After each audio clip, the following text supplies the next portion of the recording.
haciendo una introducción a la naturaleza de los dilemas morales y por qué este tópico tiene relevancia teórica en la filosofía práctica, además, por supuesto, de, como intentaremos hacer ver en otras sesiones, consecuencias prácticas, vitales, notorias. Lo que me gustaría hacer ahora es una especie de discusión metodológica, digamos, o metafilosófica, y por lo tanto más bien previa al tema del dilema. Entre otras razones porque esa discusión aparece en el libro Dilemas de la moral, la política y el derecho. Creo que el primer capítulo versa sobre esta discusión, digamos así, metafilosófica o metodológica, si preferimos el término.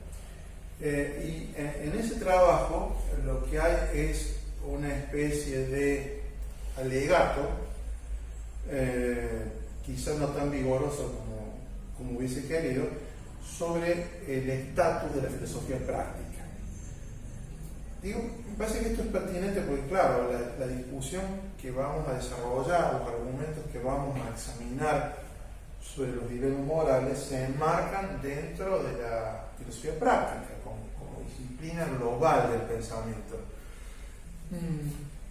Sin embargo, es harto común emplear el sintagma filosofía práctica como una especie de mantra y sin reflexionar a veces sobre cómo se puede entender el alcance del quehacer del filósofo práctico. En este caso, por ejemplo, un filósofo práctico que indaga en las posibilidades problemáticas de un tópico como el de los dilemas, pero podrían ser otros temas, la responsabilidad moral, el libre albedrío, el principio de daño, las pequeñas inmoralidades que no ejercen daño, la naturaleza del carácter moral, etcétera, etcétera. Bueno, todo ese tipo de temáticas son albergadas, encuentran un buen refugio en la filosofía práctica.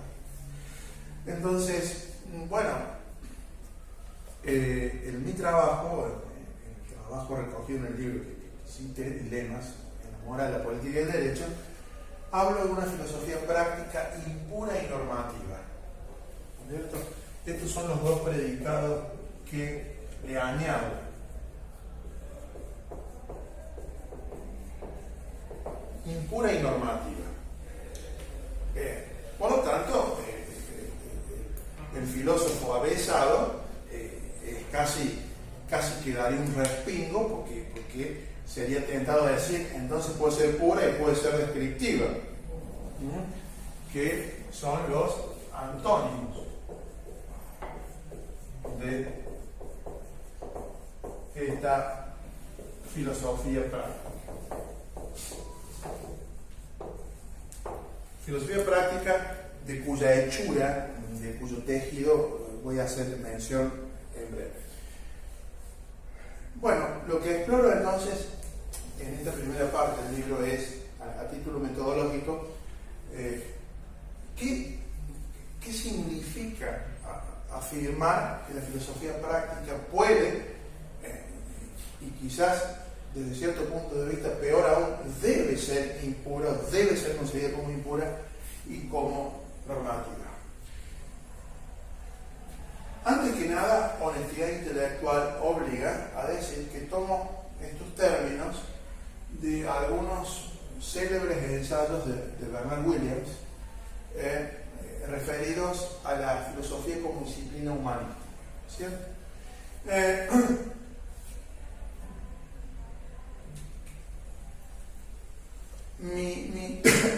Dicho esto, mi apuesta, digamos, al caballo ganador es que, digamos, estaría bien, digamos, sería filosóficamente defendible aseverar que la filosofía práctica debe verse como impura y normativa. Es decir, ¿impura en qué sentido? Primera elucidación. ¿Impura en qué sentido? Bueno, en el sentido de que, por ser filosofía práctica, ello no implica, desde el punto de vista lógico, que no deba coaligarse o tener una cierta alquimia, para usar un término de John Elster, con ciencias no prácticas. ¿Y cuáles son las ciencias no prácticas por excelencia? Las ciencias empíricas, o conocidas bajo la rúbrica de ciencias naturales, ¿cierto? Las disciplinas naturalísticas o las disciplinas empíricas son aquellas que están conformadas por un conjunto de teorías y por lo tanto podemos decir de proposiciones con contenido factual, con contenido empírico.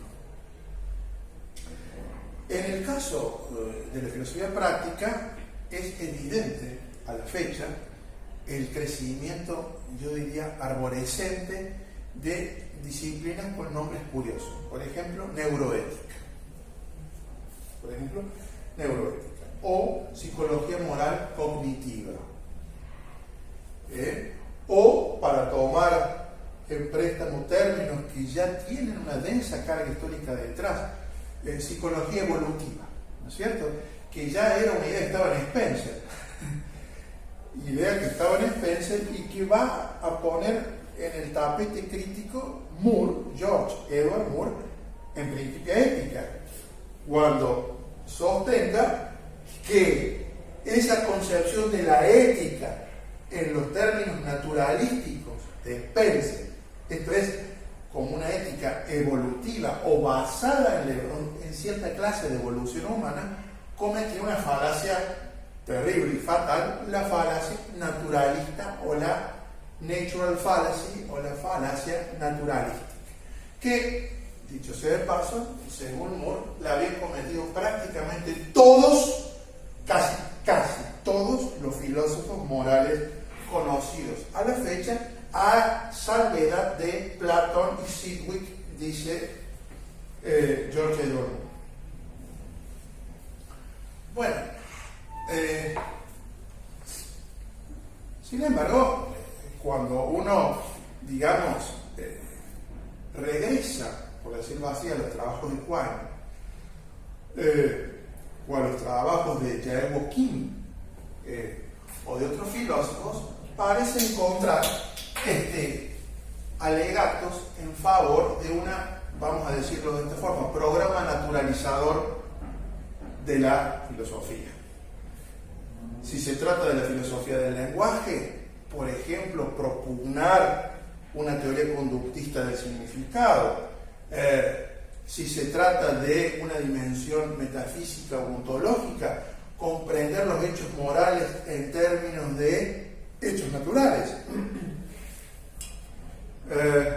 Si se trata de filosofía de la mente, digamos, generar un programa que explique el funcionamiento de, como dice Patricia Churchland, en el cerebro moral en términos de movimientos de la oxitocina, que serían los responsables de explicar por qué somos más altruistas, menos altruistas, qué nos genera apego moral, qué no nos genera apego moral, etc. Es decir, hechos o candidatos naturalizados del mundo para dar cuenta de entidades prácticas o que uno ubicaría en el contexto de la filosofía práctica. Es decir, hay ejemplos en diversas disciplinas filosóficas que atestiguan un avance paulatino, inclusive a paso firme, del programa naturalista, operando, por supuesto, en diversos niveles del análisis filosófico, como digo, a nivel ontológico, inclusive a nivel metodológico, porque uno podría decir, bueno, la filosofía práctica, concretamente en este caso, debería utilizar el método propio de las ciencias empíricas o naturalísticas. Ejemplo cabal de ello sería, como referí hace un rato, la neuroética, es decir, una especie de resultante o deriva de un cruce, digamos así, no del todo preciso entre dos disciplinas distintas, la ética y la psicología cognitiva o las llamadas ciencias cognitivas. Bien, esta alquimia, como dije metafóricamente, o esta suerte de amalgama que por supuesto todavía no tiene una naturaleza precisa, cuál es la entidad de esa amalgama entre la filosofía práctica y las ciencias empíricas o naturalizadas, o entendidas en términos naturalísticos, da pie a utilizar el término impuro. Es decir, una filosofía práctica impura, o es impura sí y solo si adquiere algún compromiso naturalista. Digamos, lo voy a decir en este sentido amplio de momento, ¿cierto? Por supuesto todavía está huérfano de mayores precisiones, pero podemos empezar por ahí. Es decir, sea que la filosofía práctica adquiere el método, sea que la filosofía práctica se compromete con una forma de entender la ontología que puebla el mundo, del tejido del universo, etcétera, etcétera. Eso por un lado. Por el otro lado tenemos el predicado o filosofía práctica normativa. Podría decir, bueno, pero esto parece una verdad pero orgullo. Es decir, ¿quién en sus cabales pondría en tela de juicio que la filosofía práctica tiene carácter o impronta normativa? Parece bastante intuitivo. Claro, depende en qué cenáculo se deslicen las intuiciones, porque alguien podría decir es contraintuitivo. Digamos, la filosofía práctica, entendida en un sentido de abstinencia evaluativa, debería tener carácter descriptivo, debería reflejar el modo en que funcionan nuestras prácticas, digamos, que sería, digamos, el objeto de pesquisa en sentido amplio de la filosofía práctica, nuestras prácticas.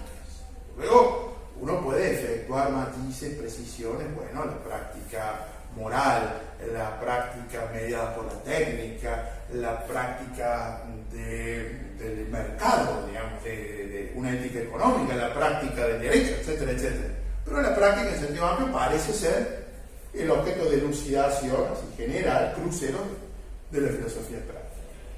Y la tesis opuesta dice, bueno, pero la filosofía práctica es o debería contentarse con ser descriptiva, reflejar cómo somos. Y este sería un punto de vista, yo diría, en algún sentido de ideología filosófica, si se me permite el giro, expresión de un cierto carácter conservador de la filosofía práctica. Bueno, hay que dejar las cosas como están.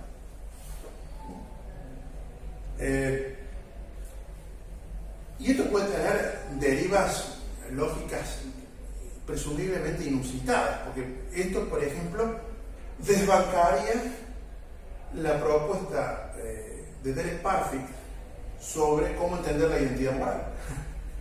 O sea, la identidad moral entendida como una categoría de la filosofía práctica, porque se trata de la identidad en el sentido moral, sí, una identidad que tiene consecuencias morales, y que para los entendidos, en el caso parfitiano, es una reconstrucción, la parfitiana, que va a contrapelo de la práctica, es decir, que más que reflejar la práctica o conservar el statu quo filosófico, es un repulsivo, porque claro, la intuición que interpela Parfit con su propuesta de identidad moral es la intuición de psicología Folk moral, según la cual la identidad casi que es un vector categorial a todo o nada, digamos. Si uno tiene identidad o no la tiene, digamos.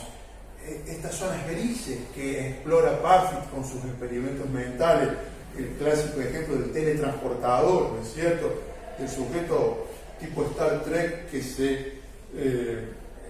que utiliza un escáner que descompone toda la materia y la reorganiza de manera idéntica en otro universo, pero en el otro universo, en el ínterin en que era teletransportado, adquiere una falencia cardíaca, entonces suscita la pregunta de si es el mismo sujeto. Bueno, ese tipo de pregunta, que es una pregunta por la identidad o por cuáles son los predicados identitarios lógicos confiables que podemos atribuir a un ente según ciertos eventos del mundo, la reconstrucción, que propugna Parfit, parece ir a contrapelo de nuestras intuiciones ordinarias.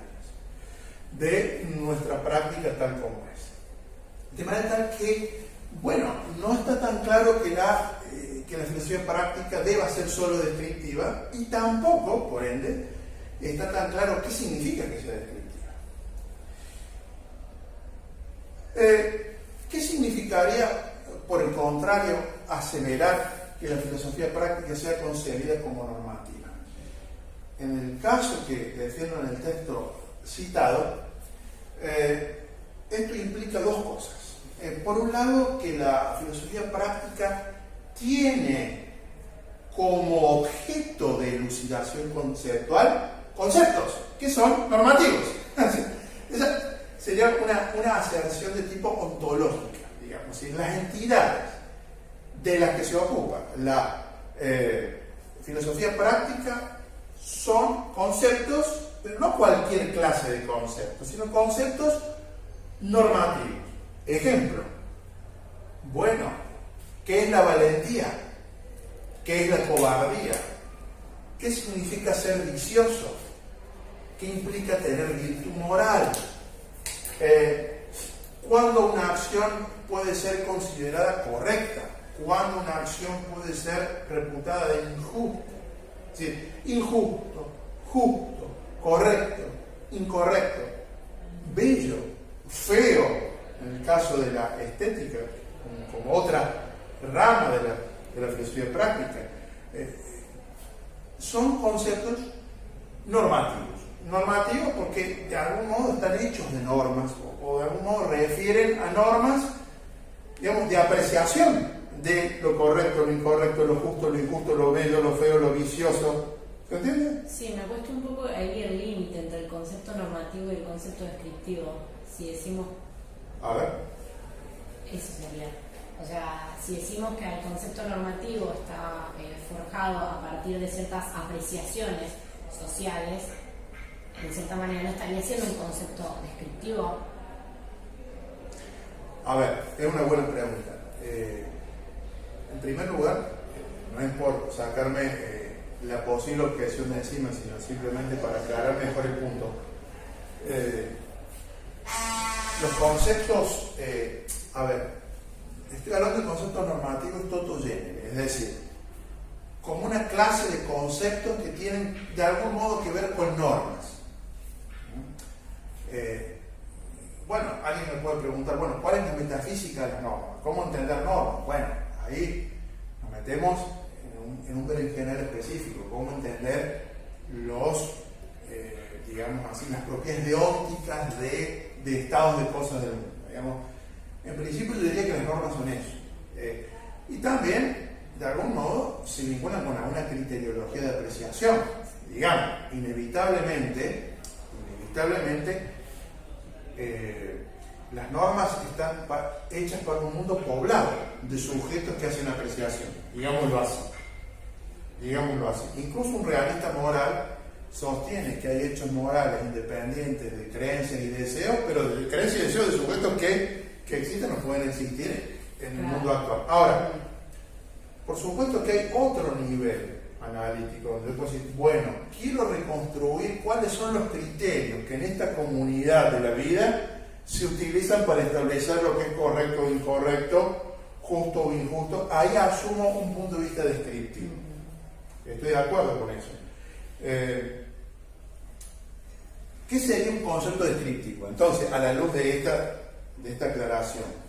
Bueno, yo entiendo que los conceptos descriptivos, que son más bien los que utiliza la llamada filosofía teórica, en mi opinión, son los conceptos que de algún modo recogen tipos de relaciones entre hechos. Y los conceptos descriptivos capturan el modo en que eventos del mundo empírico, por decirlo así, se vinculan. Bueno, estoy usando la palabra relación para no usar la palabra causalidad. Sí. Pero, digamos, alguien que no recoge el guante de la crítica humeana, digamos, bueno, directamente son en general relaciones de tipo causa. No digo eso. Entonces, los conceptos descriptivos no tienen, y ahora viene el segundo. ¿Qué es lo que no tienen? Necesariamente. lo que tienen los conceptos normativos y que es el segundo elemento de la normatividad de los conceptos. ¿Sí? El primero era, estos conceptos tienen alguna vinculación con norma entendida en sentido amplio, que eso puede incluir también criterios de apreciación. ¿Es cierto? Harina de otro costal es, bueno, esos criterios de apreciación son realistas en el sentido de la noción de verdad de un realista, de la estética de un realista de la moral, son parte de convenciones profundas. ¿En qué sentido son profundas? Son criterios que surgen a veces sin necesidad de un acuerdo, como en las convenciones de coordinación, etc. Bueno, sí, ahí podemos entrar a una talla ya más fina. Estamos hablando de un nivel menos fino.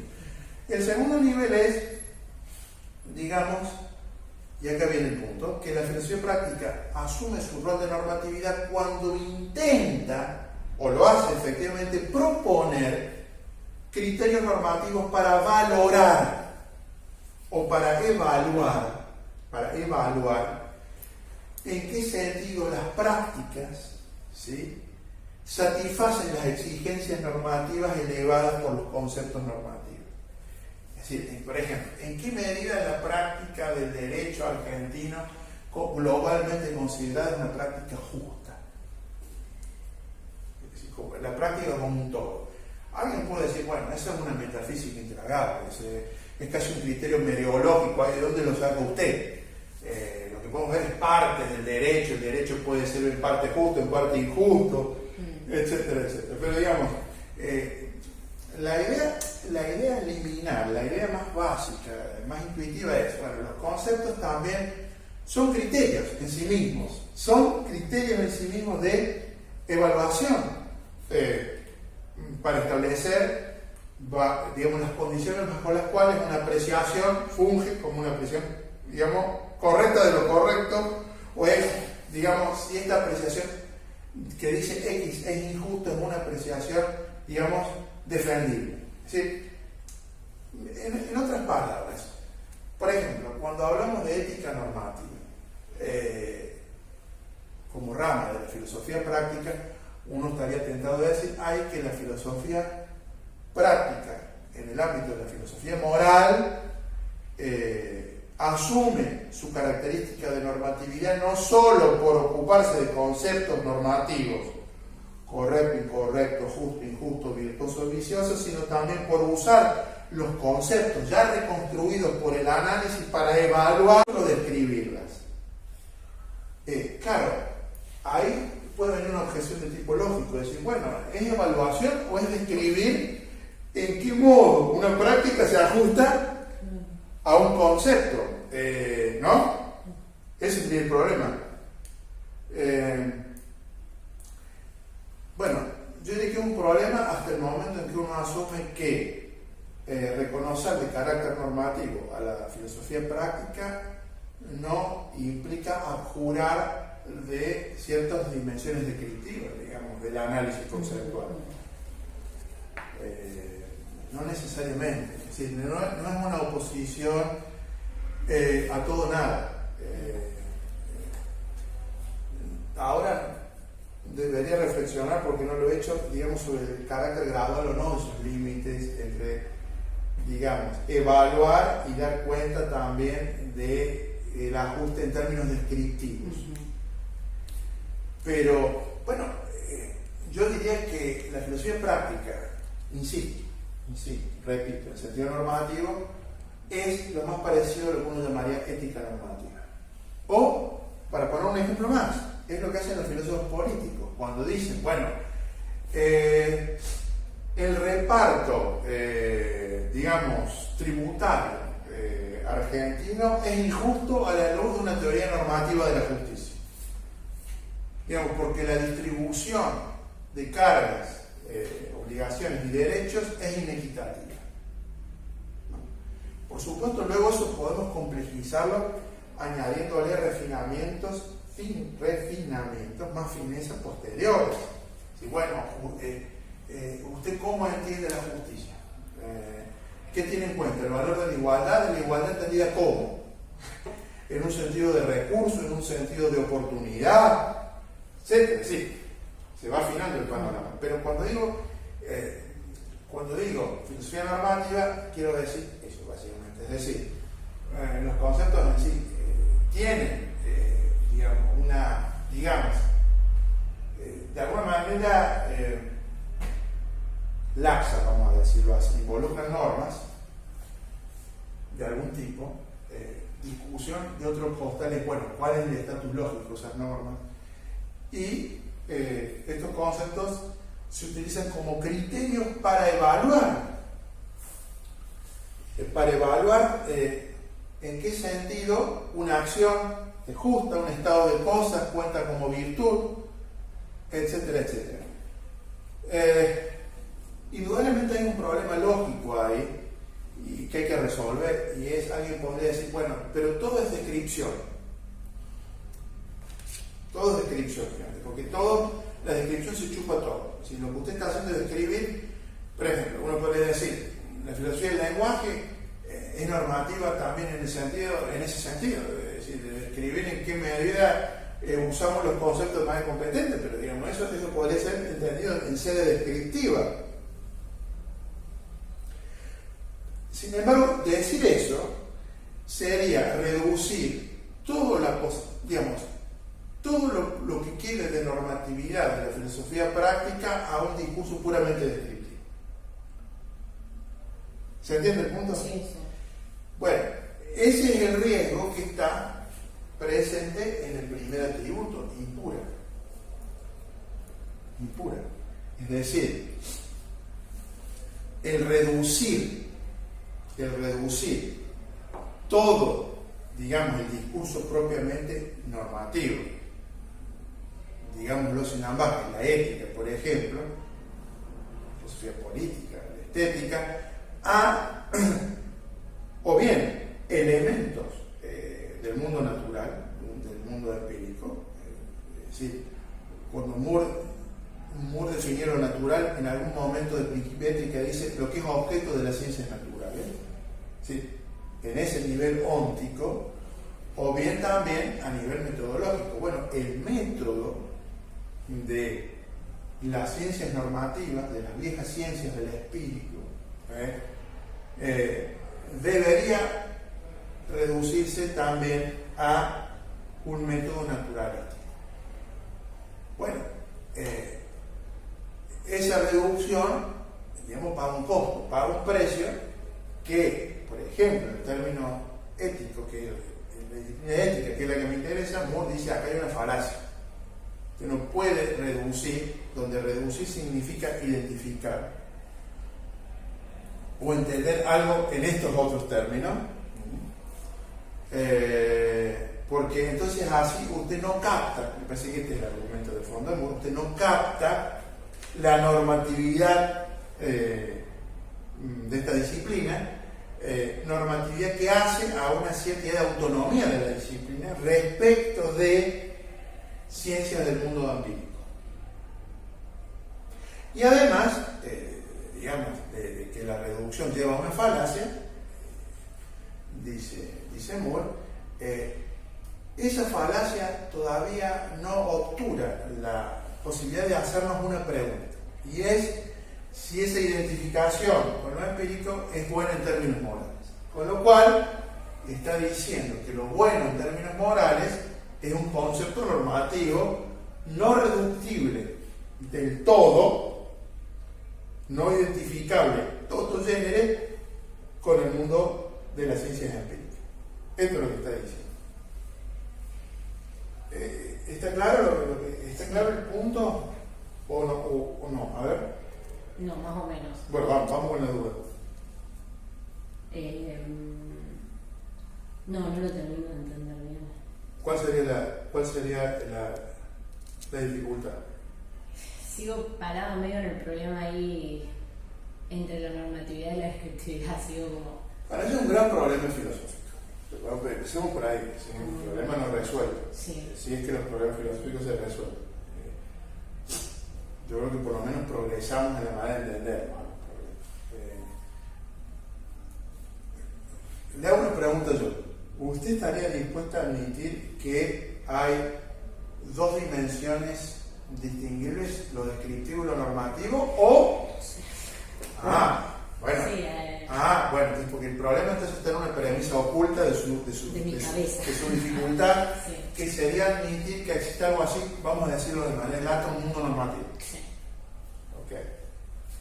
Ok. Bueno, podríamos abordar esto intuitivamente desde el principio. ¿Qué significaría decir que hay un mundo normativo? Tendría que ser un mundo primero autónomo respecto del mundo empírico. Digo, para que funcione. Autónomo no de manera absoluta,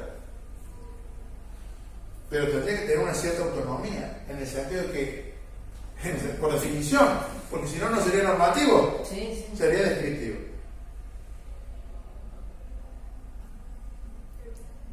Pasemos al uso del lenguaje. ¿Usted admitiría que en el uso del lenguaje hay normas o son todos predicados descriptivos?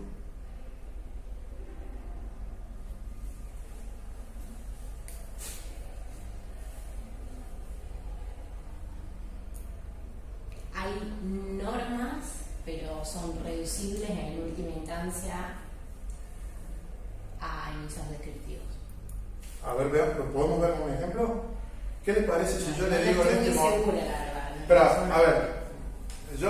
les propongo un ejemplo muy sencillo, muy tonto, si usted quiere. Digo, Mayra, le ordeno que abra la puerta. Supongamos que tengo autoridad para decir eso. No, usted me parece, este cabrón va a hacer la chingada.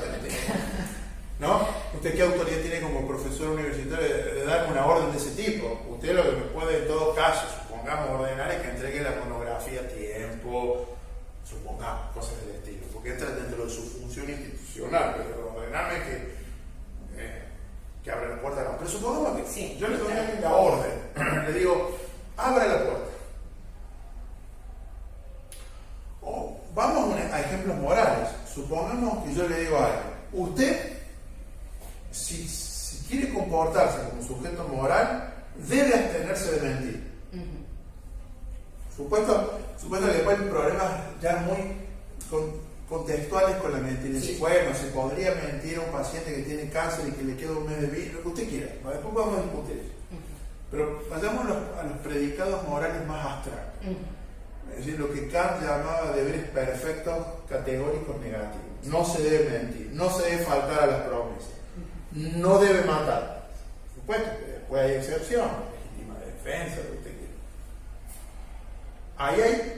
¿Estaríamos de acuerdo que hay un lenguaje utilizado en sede normativa?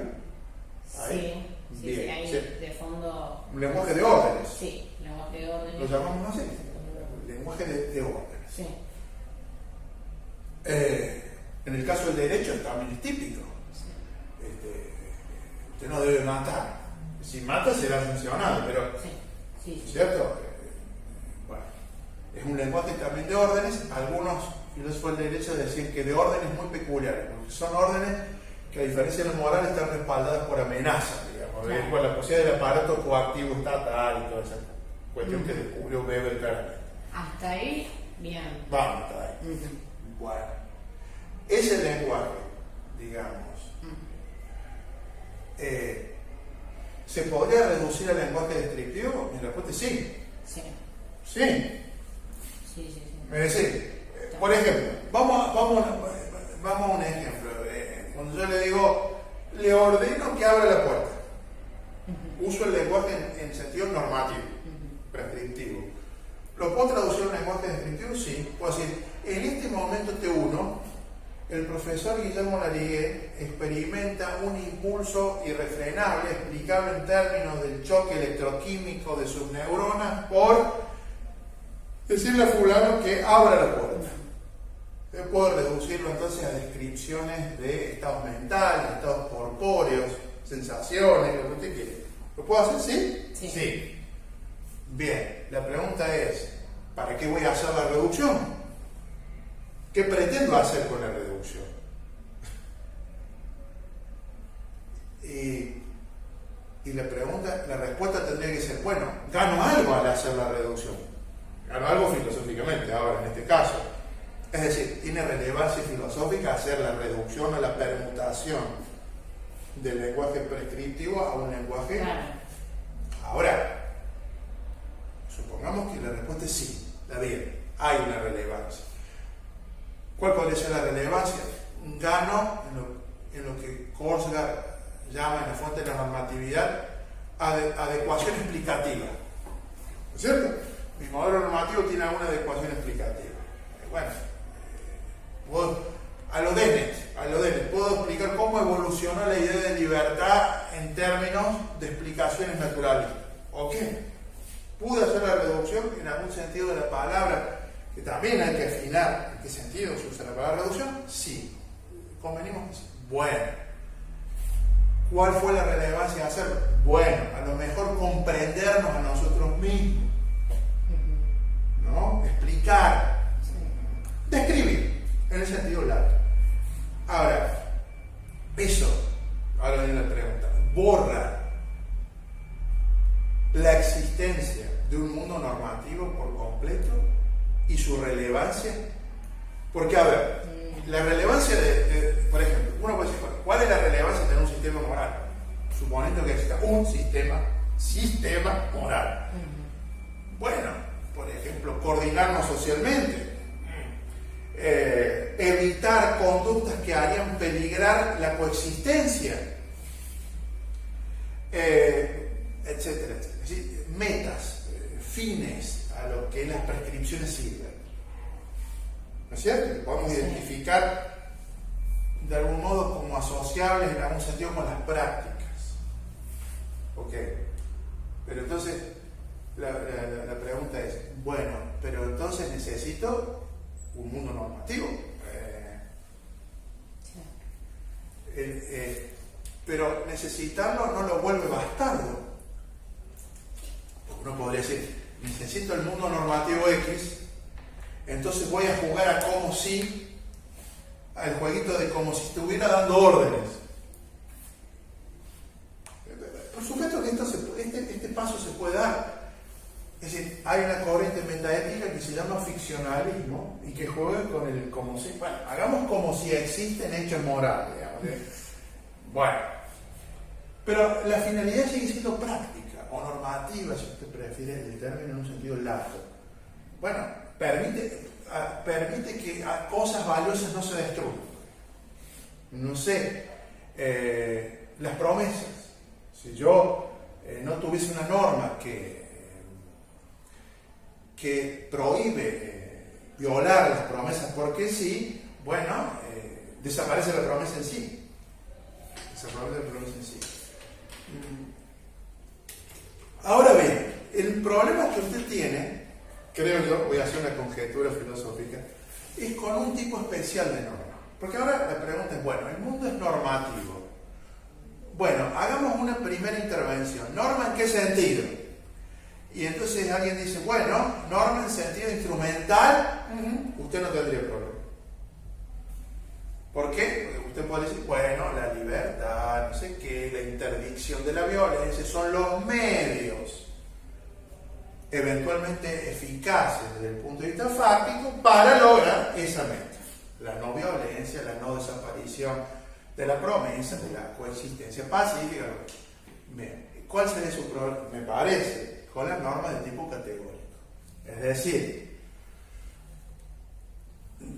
estas son más difíciles de defender cuando uno es un naturalista duro. Es decir, porque uno está diciendo hay cosas.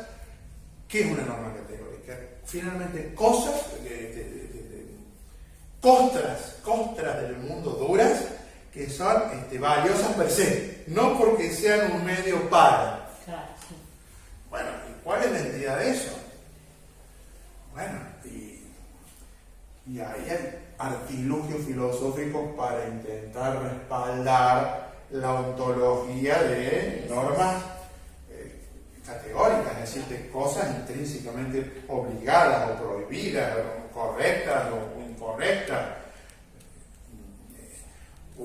Y ahí viene lo que estábamos discutiendo fuera de clase. Bueno, uno es un platónico, por ejemplo, es decir, un realista conceptual.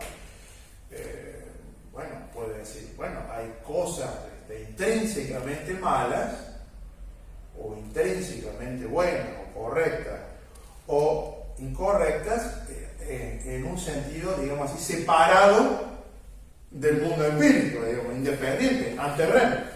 Supongamos. Esa puede ser una vía. Bueno, casi a mucha gente le parece esa vía poco ya refrescante, por decirlo así. Entonces, otros dicen, bueno, la superveniencia. Es decir, dadas, digamos, ciertas características del mundo empírico, deberían instanciarse ciertas propiedades normativas, prácticas, morales, etcétera, etcétera. ¿No es cierto? Esa es otra posibilidad. Bueno, en cualquiera de ambos casos, o de otros candidatos posibles, digamos, hay normativo como predicado del mundo, no refiere a las cosas que son instrumentalmente valiosas, por decirlo de algún modo, empíricamente eficaces o idóneas para lograr metas, sino que es una discusión sobre los fines en sí mismos. Algo que Aristóteles dice en Ética Nicomáquea que no se hace, discutir sobre los fines. Bueno, es justamente decir, hay fines que son valiosos per se, son intrínsecamente buenos, o no. ¿Se entiende el punto? Sí, se entiende. Ahora, claro, uno puede tener dos tipos de problemas. Uno, ¿realmente existen esas cosas? O variando, digamos, la pregunta hacia otro tono, ¿son necesarias hay que postularlas necesariamente en el análisis filosófico para que la filosofía moral, política o lo que sea funcione? Y segundo, bueno, ¿cuál es la hechura conceptual de esto intrínseco? Por ejemplo, para Moore, lo intrínseco era, digamos, más que la suma de las partes. Es decir, ya estaba como la idea de superveniencia tácita. No es que sumo los placeres, por ejemplo, y tengo lo bueno moralmente. Ya hemos dicho que no se puede hacer esa identificación o reducción. Tiene que ser algo más. Claro, es casi una consideración meteorológica, ¿no es cierto? Él estaba hechizado en esa época de su vida por las cuestiones parte y todo. O uno puede ensayar la vía kantiana y decir, bueno, es necesario presuponer que un agente en tanto que racional opera asumiendo que hay un imperativo categórico. O si uno hace una, digamos, lectura contemporánea de Aristóteles, hay absolutos morales. Es decir, cosas absolutamente buenas, malas, donde estaríamos intentando captar con otro lenguaje la idea de intrínseco, o de razón intrínseca, o de valor per se. Por supuesto, usted me puede atacar y decir esto, que además de que no me cierra, también está en disciplinas que no son parte de la filosofía práctica, la teoría del conocimiento, por ejemplo. Uno puede ser un categoricista y decir, bueno, el conocimiento per se tiene valor.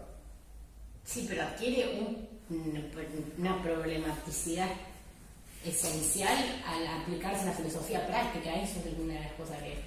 Bueno, entonces... Porque si lo hablamos, si hablas en otras disciplinas, quizás más o menos puedes tener un poco más de argumentos, me imagino, para la filosofía. Bueno, demos vuelta a la cuestión.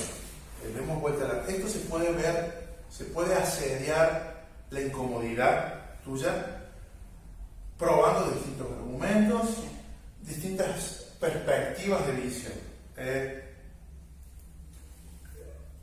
Formulemos esta pregunta. ¿Qué se gana al reducir siempre y completamente la utilización normativa del lenguaje y los propósitos prácticos que se persiguen con esa utilización a un lenguaje puramente descriptivo?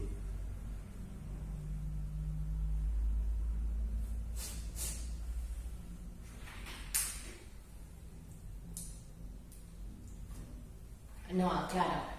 A ver, yo quizás no defendería el tema de la reducción todo el tiempo. O sea, postular que hay un lenguaje normativo, postular que hay un lenguaje descriptivo, postular que un lenguaje normativo se puede reducir a un lenguaje descriptivo, No por ello, digamos, negar la existencia del lenguaje normativo, por el hecho de que se pueda reducir, pero a mí lo que me resulta problemático, y quizás no estoy viendo la relación, es el tema de lo que estábamos hablando, lo bueno per se, los fines por sí mismos, eso es lo que me resulta problemático, y al establecer esa conexión con el ámbito práctico, por así decirlo, también. Bueno, quizás ahí no estoy viendo bien. No, es un punto excelente y de enorme dificultad lógica, ¿no es cierto? Pero bueno,